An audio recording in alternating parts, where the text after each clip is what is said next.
하나님 말씀 함께 보겠습니다. 로마서 11장 13절부터 24절 말씀을 함께 교독.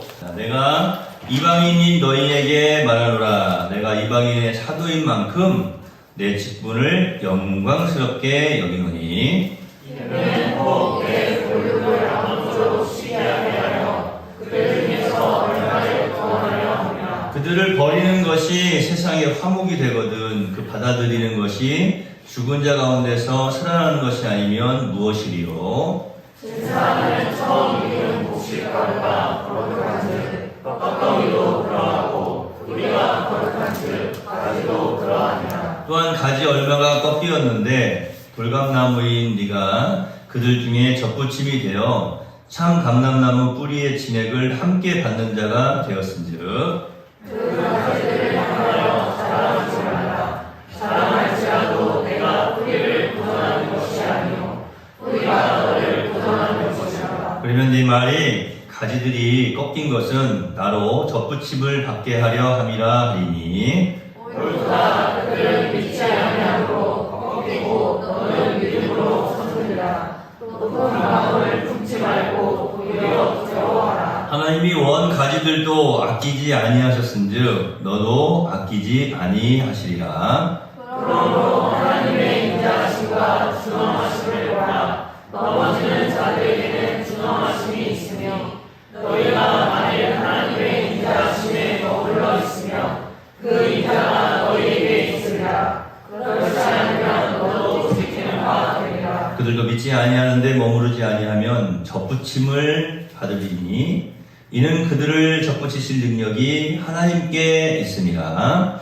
내가 원 골감나무에서 찍힘을 받고 본성을 거슬러 좋은 감람나무에 젖붙임을 받았으니 원 가지인 이 사람들이야 얼마나 더 자기 감람나무에 젖붙이심을 받으랴.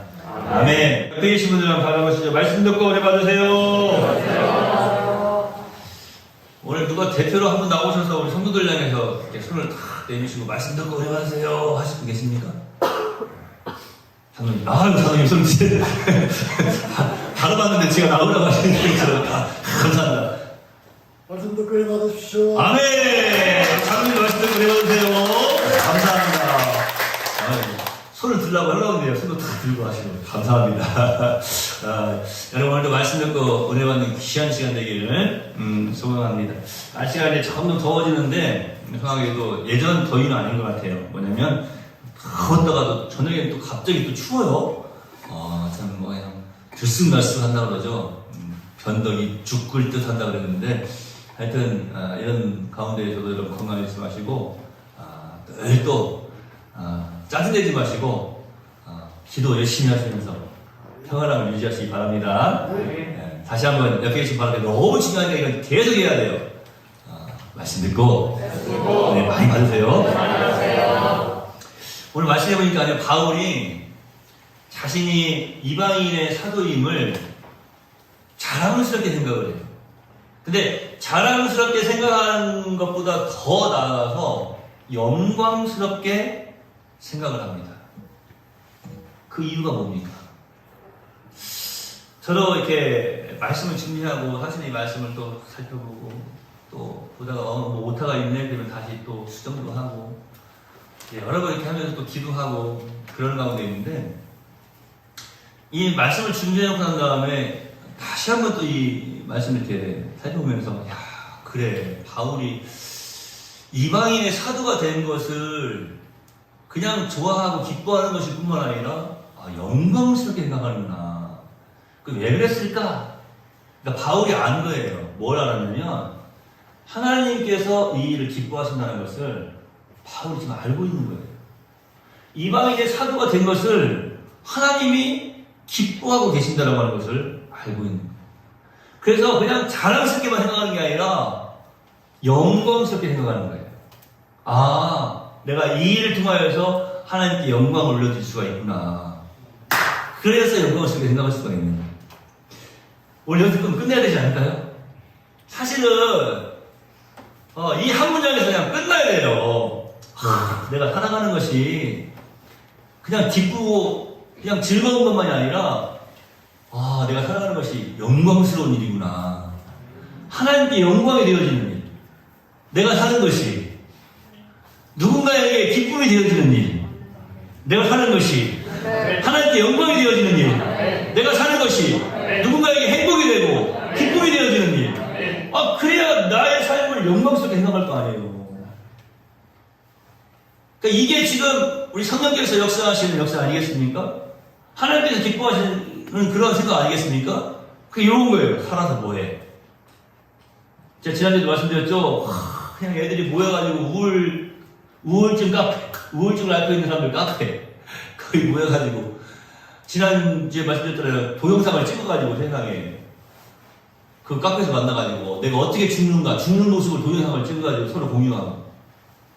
문제, 우리 정말 기도 많이 해야 됩니다. 그런 카페는 정말 뭐 없앤다고 하는데도 막 계속 늘어나고 있다고 그러잖아요. 얼마나 참 무서운 일이에요. 아, 저렇게 죽으면 되는구나. 그걸 보고, 그걸 따라가고, 모방하는 참 얼마나 무서운 일입니까?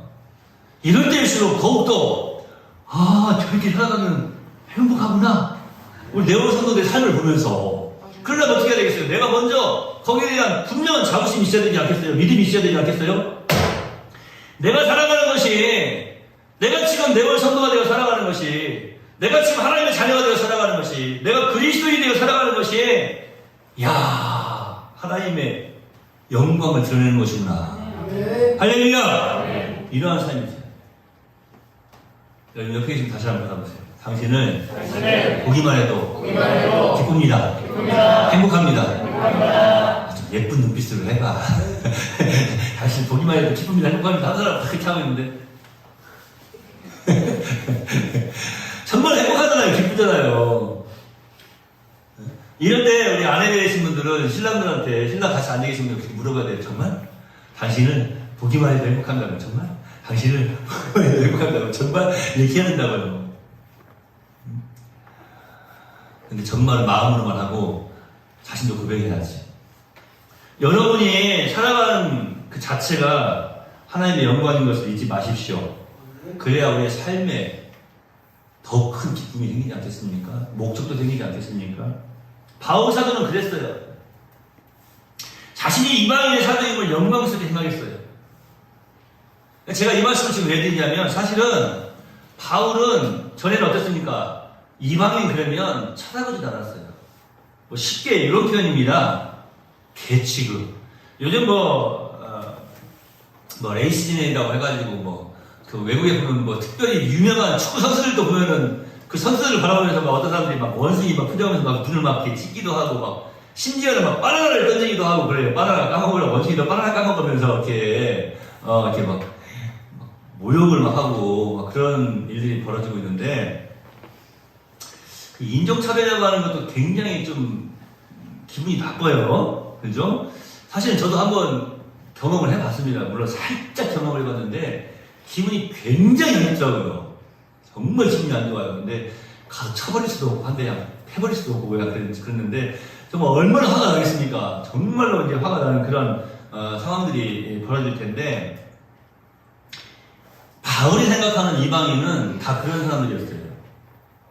사람이 아니에요. 그냥 사람처럼 생겼고 숨을 쉬고 있는데 사실은 짐승이나 똑같아. 아니 짐승만도 못해. 왜냐면 짐승은 잡아먹기라도 하지. 예를 들어서 일이라도 시키고. 그런데 이방인들은 아무짝에도 쓸모가 없는 그러한 생명체일 뿐인 거예요.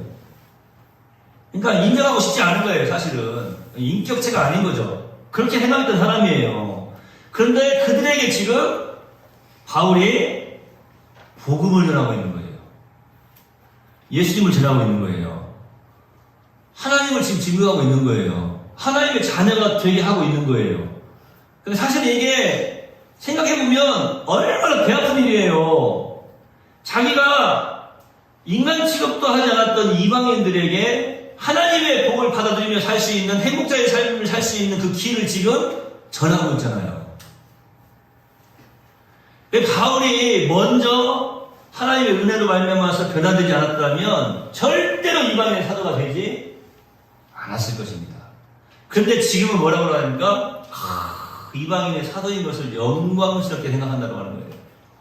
근데 여기에는요, 이런 1차적인 의미만 있는 게 아니에요. 그 다음에, 그 뒤에 또 다른 의미가 있어요. 그것이 바로 오늘 본문에 기록되어 있습니다. 이는 혹 내가 이방인의 사도인 만큼 내 직분을 영광스럽게 여기노니 라고 말하면서 이렇게 말하고 있어요. 이는 혹 내 권력을 아무쪼록 시기하게 하여, 제가 지난주에 말씀드렸죠. 시기심, 하나님의 영광을 위한 시기심, 우리가 많이 가져야 된다고 말씀드렸어요. 그래서 이방인의 사도가 되었는데, 내가 이방인에게 막 복음을 전하는 것을 보면서 나의 권육이, 즉 이스라엘 사람들이 아무쪼록 시기심을 얻어서 가져서 그들 중에서 얼마를 구원하려 합니다. 그러면서 이제 쭉 설명을 해 나가는 거예요. 그러니까 1차적인 의미는 사실은 이제 아까 말한 것처럼 이방인에게 복음 전하는 거, 이게 사실은 죽기보다 싫은 일이었지만 이것이 하나님의 영광을 드러내는 일이다. 그래서 이 직분을, 이 사도된 것을 내가 기뻐한다 라고 말하면서 또 하나는 뭐냐면 바람이 있어요. 이렇게 이방인들이 예수님을 많이 믿고 하나님의 자녀가 되어서 복받은 삶을, 행복자의 삶을, 구원자의 삶을, 천국 백성의 삶을 살아가는 것을 보면서 아무쪼록 우리 권력, 즉 우리 이스라엘 백성들도, 같은 민족인 이스라엘 사람들도 시기심에 행해서 나도 예수 믿어야 되겠구나, 이런 마음이 들었으면 좋겠다. 근데 여러분, 이 바울의 마음이 오늘 여기서만 등장하는 게 아니에요. 바울이 예수님을 전하다가 감옥에 갇히지 않습니까?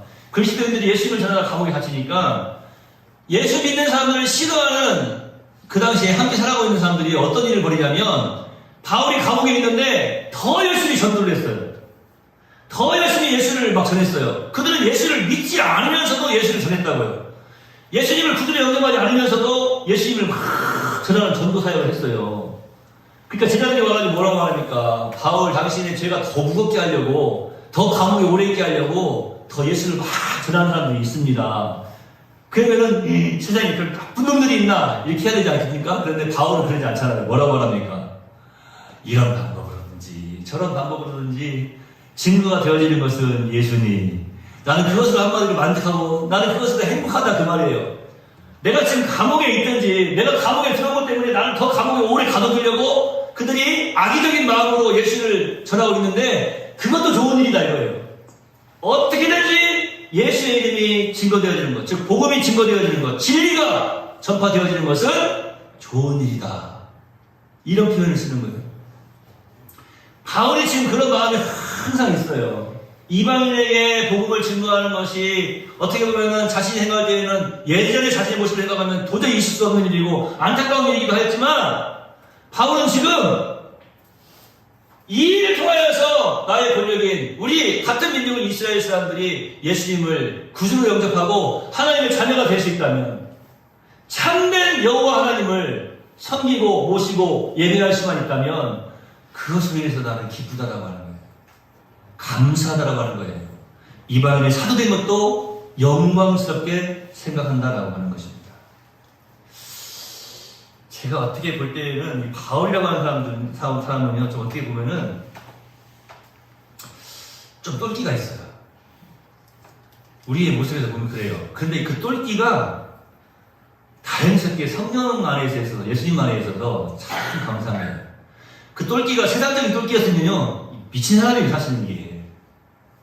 네? 그렇지 않습니까? 하는 행동들이 보면은, 여러분, 감옥에 있는다라고 하는 것이 쉬운 일입니까? 쉬운 일이 아니에요. 그런데 바울이 지금 그렇게 말하고 있는 거예요. 내가 10년을 혹은 100년을 감옥에 있어도 예수님 증거되는 것 때문이라면 나는 만족하다라고 하는 거예요. 말이 되냐고요?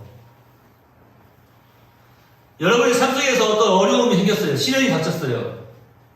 근데 내가 당하는 시련 때문에 예수의 복음이 증거되어진다면, 하나님의 영광이 드러난다면, 그래도 나는 이 시련을 잘 감당할 수 있어. 감사해요. 제가 설교자가 부끄러울 정도로 아멘들을 크게 하셔서 감사합니다. 이게 아멘은요, 아무나 할 수 있는 게 아니에요. 이게 맛을 봐야 돼요. 합력하여 선을 이루어 가시는 하나님의 역사의 그 맛을, 그 은혜의 맛을 체험을 해봐야 비로소 아멘입니다. 바울은 이미 감옥에 갇히기 이전에도 오늘 이 로마서를 통해서 말씀하실 때에도 이미 그걸 알고 있는 거예요. 나의 어떤 모습이 중요한 것이 아니고 하나님께서 기뻐하실 그것을 생각할 때, 자, 오늘도 제가 기도하면 그런 기도를 하지 않았습니까, 여러분? 이것으로 하나님께서 불러주신 것이 얼마나 큰 은혜입니까? 응? 참 감사하죠. 그래서 또 이 예배 시간을 통해서 우리에게 더 큰 은혜를, 더 큰 복을 허락해 주시고 약속해 주시니 또한 얼마나 감사합니까?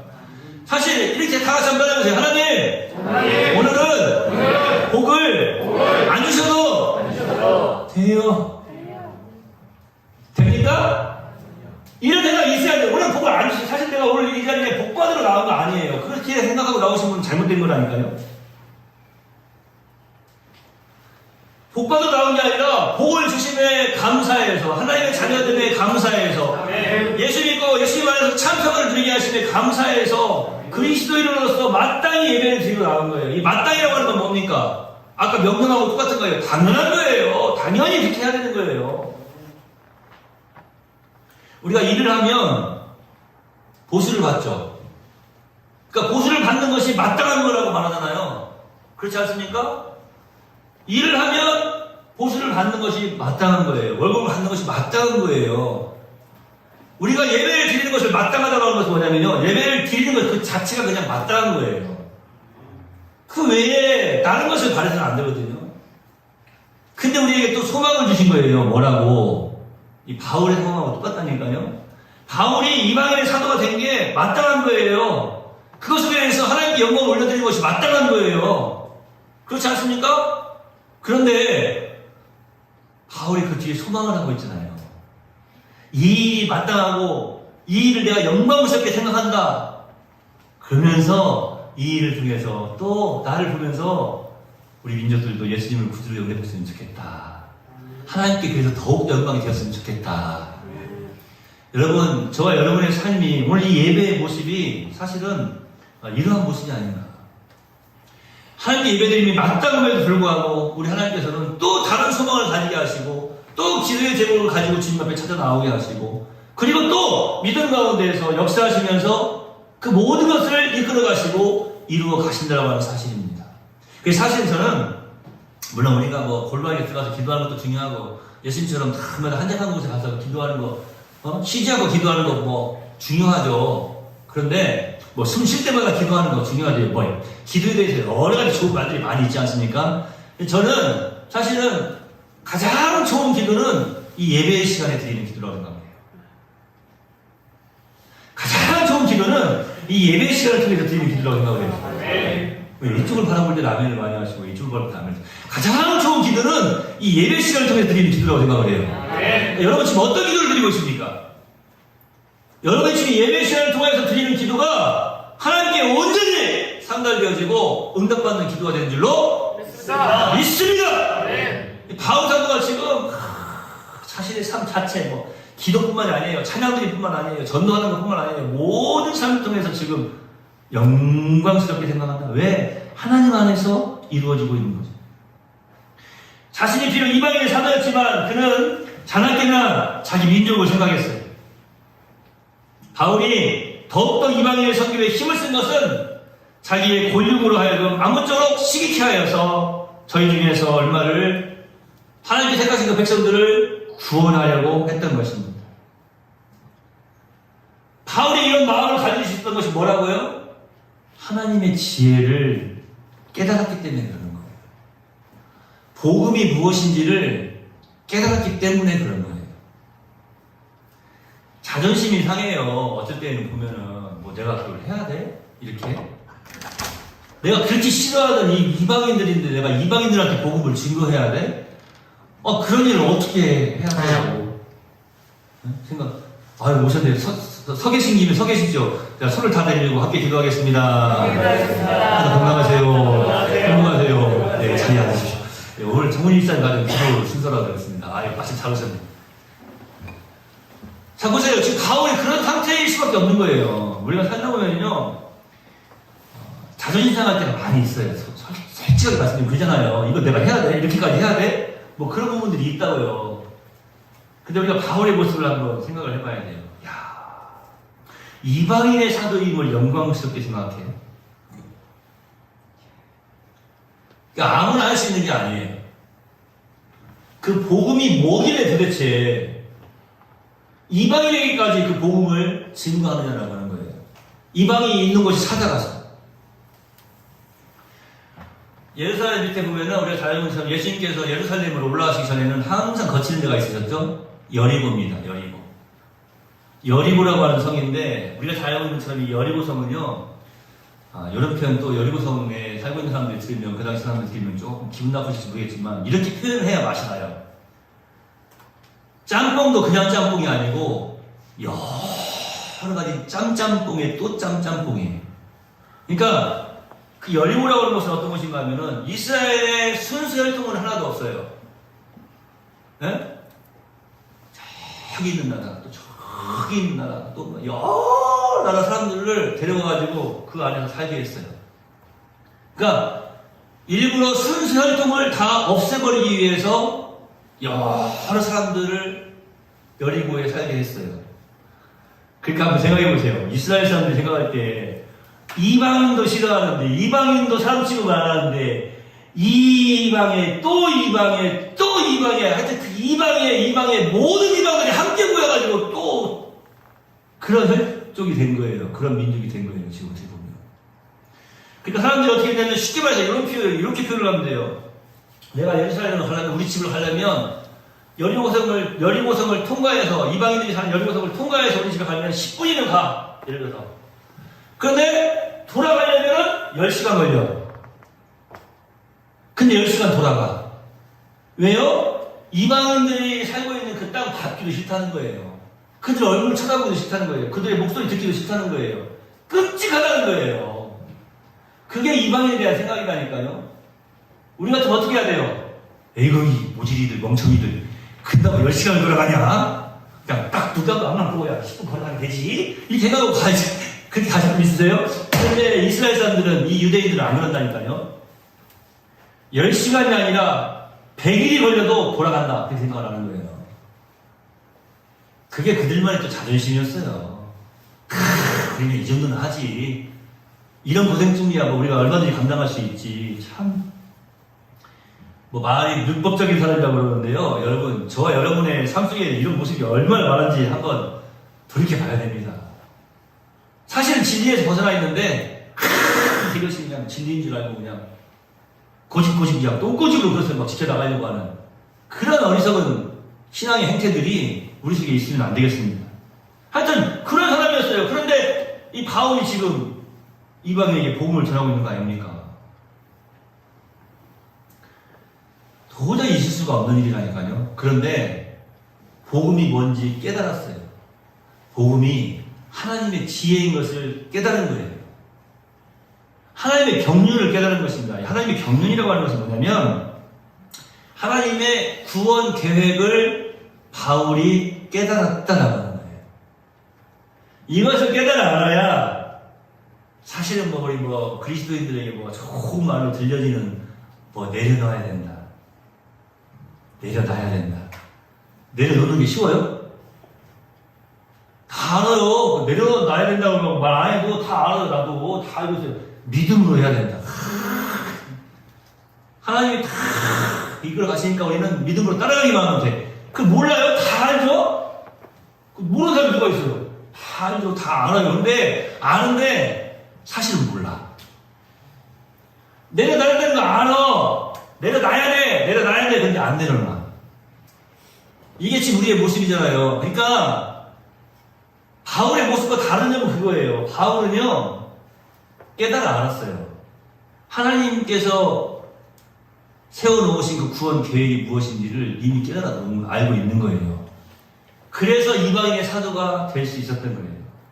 잠깐만 하나 더 말씀드리면 바울이 예수님께 혹은 하나님께 이렇게 질문을 던지지 않았겠습니까? 아니 우리 민족 가운데에도 지금 예수님을 안 믿는 사람들이 얼마나 많은데 제가 이방인의 사도로 가야 됩니까? 먼저 우리 민족에게 예수님을 전하면 안 되겠습니까? 그렇게 할 수 있도록 저에게 좀 기회를 주십시오. 이렇게 말하거나 질문을 던지지 않았을까요? 그런데 하나님께서 자신을 이방인의 사도로 세우신 것을 아멘으로 받아들입니다. 도전을 받았어요. 도전을 받았어요. 아, 그렇구나. 하나님께서 왜 나를 지금 이곳에 세워놓으셨는가? 하나님께서 계획하신 대로 세워가신 거 아니에요? 하나님께서 계획하신 일이 있기 때문에 세워놓으신 거예요. 여러분들은 왜 오늘 이곳으로 불러 모으셨습니까? 왜 이곳에서 지금 예배자의 삶을 살게 하십니까? 하나님께서 계획하신 그 뜻을 이루어가기 위해서예요. 근데 이제 이걸 알아야 내려놓는 거예요. 근데 바울은 이걸 알았기 때문에 이방인의 사도가 되어서 나아가지 않습니다. 여러분, 이것을 설명하기 위해서 바울이 감람나무 이야기를 해요. 이스라엘은 참 감람나무였어요. 그런데 불순종하는 가지 열매가 꺾여지고 돌 감람나무인 이방인들이 접붙임을 받습니다. 그래서 참 감람나무의 진액을 함께 받는 자가 되었어요. 이것도 간단하게 설명을 해드릴게요. 자, 바울이 이방인의 사도가 될 수 있었던 것은 이 부분을 지금 깨달아 알았기 때문에 그러는 거예요. 그러니까 그거를 지금 자신이, 그러니까 주변에, 바울 주변에 있는 사람들이 그러는 거예요. 아니, 무슨 말이야? 정말 그게 이해가 돼? 어떻게 그렇게 할 수 있어? 다 내려놓고? 우리 민족도 아닌 이방인에게? 뭐 이런 거예요. 그러니까 바울이 그것을 지금 설명을 해주고 있는데 감람나무 비유로 설명을 해주는 거예요. 감람나무와 돌 감람나무가 있을까? 이걸 제가 이렇게 설명을 해드릴게요. 여러분, 감람나무는 그 바울이 사는 동네에서는 아주 많이 볼 수 있는 보기 흔한 그런 나무예요. 그러니까 어떤 사람들은 바울의 이 말을 들으면서 고개를 갸우뚱하는 사람들이 있을 거예요. 특별히 농사를 지어보신 분들 혹은 나무를 접붙임을 해보신 분들은 이 말을 들으면서 조금 고개가 갸우뚱해져야 됩니다. 근데 우리는 그냥 성경 그냥 읽고 넘어가요. 아, 참 감람나무에 돌 감람나무 가지를 갖다가 접붙였구나. 이렇게 그냥 이해를 하는데 어떻게 하면 아, 돌 감람나무는 이방인이고 참 감람나무는 이스라엘이구나. 이렇게 그냥 해석을 해버리는 거예요. 그죠? 보통? 근데 장로님, 제가 하나 여쭤볼게요. 참 감람나무에다가 돌 감람나무 가지를 붙일 수가 있어요? 아, 붙일 수는 있겠죠. 근데 그렇게 해야 돼요? 그러니까 우리가 감나무 이야기 합시다. 감나무는 고형나무라고 하죠. 자, 고형나무, 그 감나무, 돌 감나무라고 합시다. 고형나무 그 열매는 어때요? 작고 쓰잘데기가 없잖아요. 쓸모가 없는 감나무예요. 여러분 잘 들어보세요. 그 열매가 작고 쓸모가 없어. 맛도 없고 그냥 먹지도 않아. 응? 지나가는 새도 우습게 여기는 그 열매야. 그런데 여기 큰 봄, 막 큰 열매가 열리는 그 감나무에다가 그 돌 감나무, 고형나무 가지를 꺼내다가 거기다 접붙여놔. 그럼 열매가 큰 열매가 열려요? 아니잖아요. 여러분 지금 이게 순서가 바뀌었어요. 근데 우리는 지금 성경을 그냥 막 읽고 넘어가거든요. 사실은 어떻게 해야 되냐면 돌 감람나무에다가 참 감람나무 가지를 갖다 붙여놔야 되는 거예요. 그러면 열매가 크게 열리는 거예요. 그게 지금 접붙임의 기본 원리야. 근데 바울은 지금 그 기본 원리를 말하고 있는 게 아니라 이상한 이야기, 반대의 이야기를 하고 있는 거 아니에요? 참 감람나무의 그 나무에다가 돌 감람나무 가지를 갖다 붙여놨다는 거예요. 이거는 세상적인 방법으로는, 인간적인 생각으로는 있을 수가 없는 일이에요. 왜 좋은 열매를 맺는 가지를 잘라내고 나쁜 열매가 맺혀지는 그 가지를 갖다 붙여놓냐 이거예요. 그러면 결국에는 끝내는 나쁜 열매가 맺을 수밖에 없는데, 그런데 이 예를 가지고 설명을 하고 있잖아요. 바울이 봐라, 참 감람나무에다가 돌 감람나무 가지를 갖다 붙였더니 참 감람나무 뿌리에서 나오는 그 진액을 받아서 이 돌 감람나무가 참 감람나무의 역할을 하게 된다. 그것을 보면서 잘려나갔던 가지들이 아, 나도 다시 저렇게 돌 감람나무 가지도 참 감람나무에 붙어있으면 저렇게 멋진 열매를 맺고 행복의 삶을 살아가는데 나도 다시 저 참 감람나무에 붙기만 하면 참으로 아름다운 열매를 맺을 수가 있겠구나. 그것을 깨달아 알라 이거예요. 그러니까 이 돌 감람나무는 이방인들이에요. 이방인들이 하나님의 자녀가 된 거예요. 하나님의 자녀가 되어서 덧붙임이 되어서 될 수가 없는 일인데 그것이 하나님의 은혜야. 그것이 바로 이 복음이 하나님의 지혜. 하나님의 지혜로 말미암아서 참 감람나무에 덧붙임이 된 거예요. 그런데 안 될 줄 알았는데 원래 원 가들이 보니까 저 참 감람나무에 붙으니까 아름다운 열매를 맺네. 잘 되네. 참 감람나무가 되네. 원래 그 참 감람나무의 그 뿌리에 그 영양분을 다 흡수하네. 변화가 되네. 언제까지 아멘을 하네. 점심도 못 먹겠네. 변화가 되네. 여러분 변화가 되었습니까? 사실 말하면 여러분과 저도요, 유대인의 입장에서 볼 때는요, 이방인 중에 이방인이에요. 우리가 예수 믿고 구원받은 하나님의 자녀가 되어서 참 변화가 되었습니까? 이것을 세상의 모든 사람들에게 보여줘야 됩니다. 바울이 지금 그것을 말하고 있는 거예요. 바울이 젖붙임에 대해서 참 감람나무, 돌 감람나무에 대해서 전혀 알지 못하는 어리석은 자라서 말하는 것이 아닙니다. 정말 중요한 것은 무엇이냐?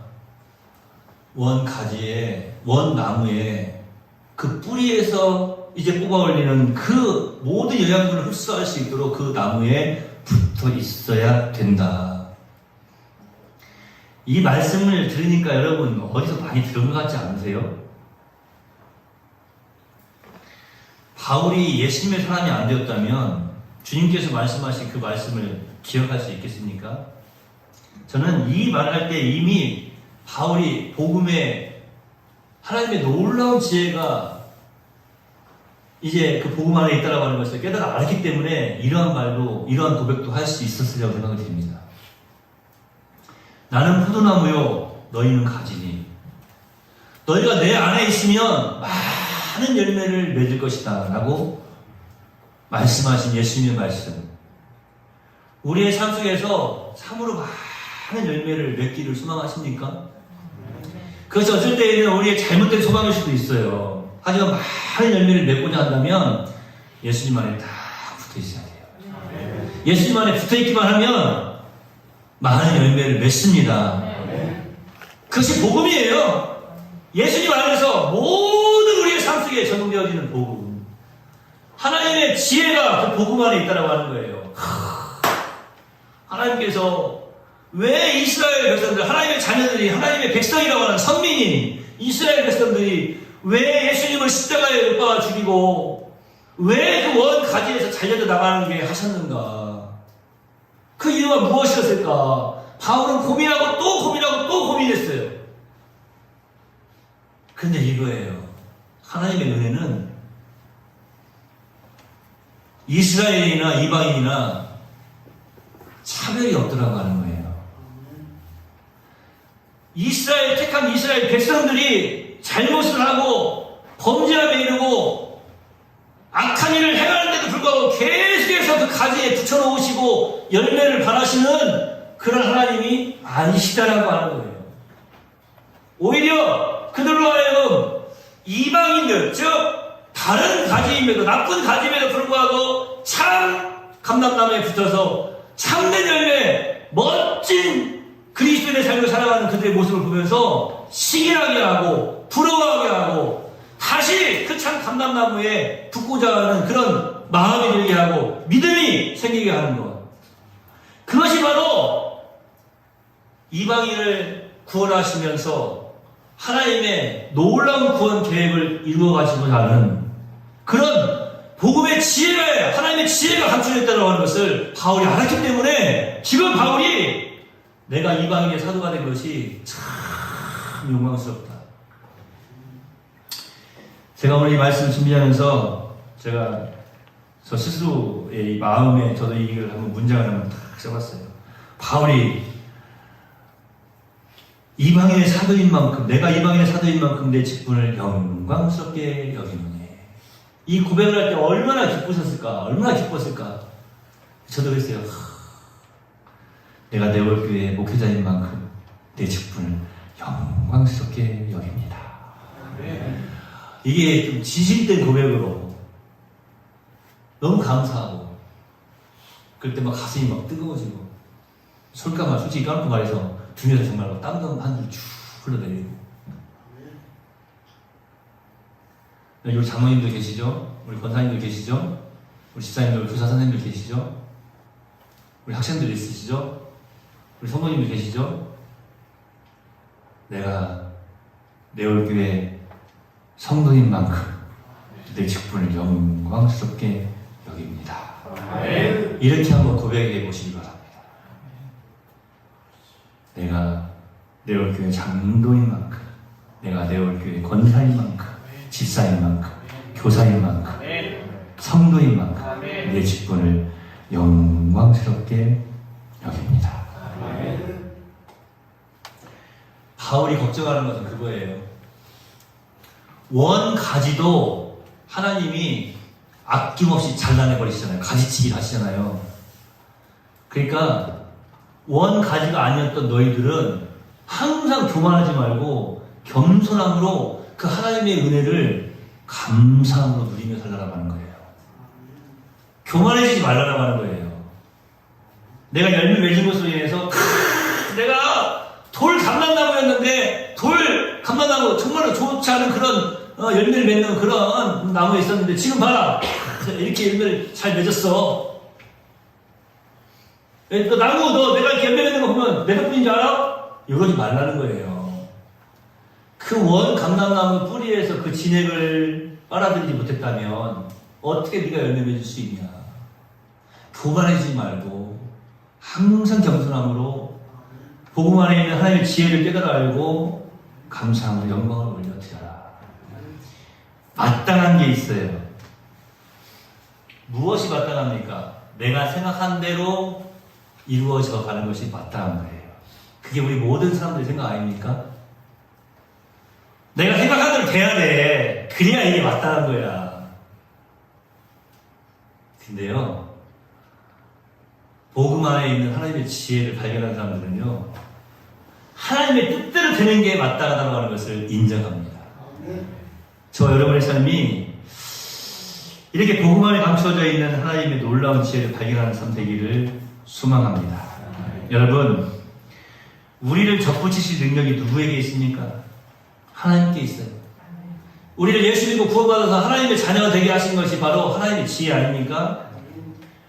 믿지 않는 우리 엄마 아빠, 믿지 않는 내 남자친구, 내 여자친구, 내가 사랑하는 사람들, 내 자녀들, 그들을 예수 안에서 하나님께 접붙이게 하실 분은 바로 오직 여호와 하나님이세요. 그 하나님의 지혜로 말미암아서 그것이 가능하게 되는 것입니다. 우리가 가진 믿음을 누가 주신 것입니까? 하나님의 선물입니다. 그래서 바울이 에베소에서는 이렇게 말하지 않습니까? 너희가 그 은혜를 인하여 믿음으로 말미암아 구원을 얻었다. 우리가 구원을 얻은 것은요, 믿음으로만이 아니에요. 은혜로 말미암아, 하나님께서 허락하신 그 은혜로 말미암아, 우리에게 허락하신 그 믿음으로 말미암아 구원을 받은 것입니다. 절대로 여러분 살아가면서 저도 마찬가지지만 높은 데 마음을 품어서는 안 됩니다. 교만함에 이르러서는 안 되겠더라고 하는 거예요. 그래야만 비로소 저 낮고 낮은, 또 낮고 낮은 겸손의 최고의 모범이신 저 십자가를 달리신 예수님을 바라볼 수 있게 되고, 예수 그리스도에서 십자가에서 생명 주심으로 이루어 주신 그 놀라운 은혜의 복음 안에 감춰져 있는 하나님의 지혜를 깨달아 알 수 있다고 하는 거예요. 마치겠습니다. 어떤 사람이 그런 이야기를 해요. 도대체 수학을 왜 해야 되는 거냐고. 수학을 왜 해야 되냐고 도대체. 하나 더하기 하나는 둘인 것만 알면 되지. 무슨 막 루트에 뭐에 막 그런 걸 왜 해야 되냐고 막 그러는 거예요. 지금도 고개를 끄덕이는 학생들 있어. 그런데요, 놀라운 게 있어요. 저기 고개를 끄덕이고 있었는데 수학은 실력도 철학을 좋아하잖아요. 근데 내가 알지 못하는 한 문장이 있어요. 예를 들어서 그걸 알지 못할 때에는요, 전혀 알지 못하는 상태에서밖에 살아갈 수밖에 없는 거예요. 그런데요, 놀랍게도 내가 아는 만큼, 내가 알고 있는 수학의 능력만큼, 내가 알고 있는 그런 좋은 문장의 그 깨달은 만큼 내가 그것을 소유하면서 살아갈 수 있는 거예요. 바울은 세상의 것을 다 배설물처럼 여기노라 그랬어요. 자신이 배우는 그런 학문뿐만 아니라 자신이 가지고 있는 어떤 물질들, 능력들, 그런 어떤 명예, 이런 것을 다 배설물처럼 여겼다라고 할 거예요. 그 이유가 뭡니까? 오직 높여야 될 것은 예수 그리스도밖에 없기 때문에. 복음 안에 감춰져 있는 하나님의 지혜를 발견한 사람만이 말할 수 있는, 온전하게 내려놓을 수 있는 그런 고백이 아니겠습니까?